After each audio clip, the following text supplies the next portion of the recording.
பள்ளத்தில் இருக்கும் பங்களாக்களை இடித்து கட்டாமல் 8 அடிக்கு உயர்த்தி அமைக்க புதிய தொழில்நுட்பம் பலன் தருகிறது. குஜராத் மாநிலம் ஆமதாபாத்தைச் சேர்ந்தவர் அருண் தேசாய்.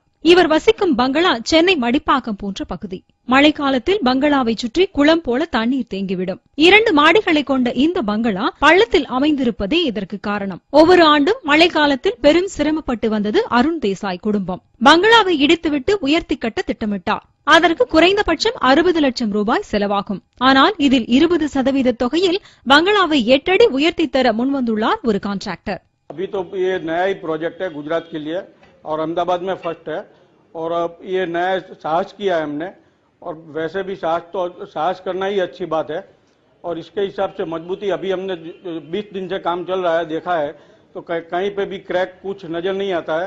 जो पुरानी क्रैक थी वो सभी मार्किंग की हुई है और नई क्रैक अभी कोई डेवलप नहीं हुई है। फिर भी कंपनी ने हमको वादा किया है कि कोई भी क्रैक होगा तो वो उसको मरम्मत कर सकते हैं, लेकिन नया कोई ऐसा डेवलपमेंट नहीं है।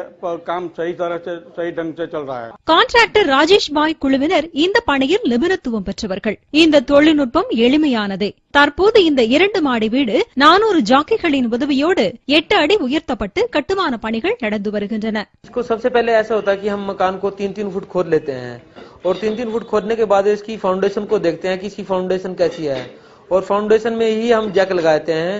उसके बाद ये लोहे की चैनल की चस्सी बना ली जाती है और फिर हम ये अपने जैक लगाते हैं और धीरे धीरे करके 1-1 mm करके फिर इसको उठाया जाता है।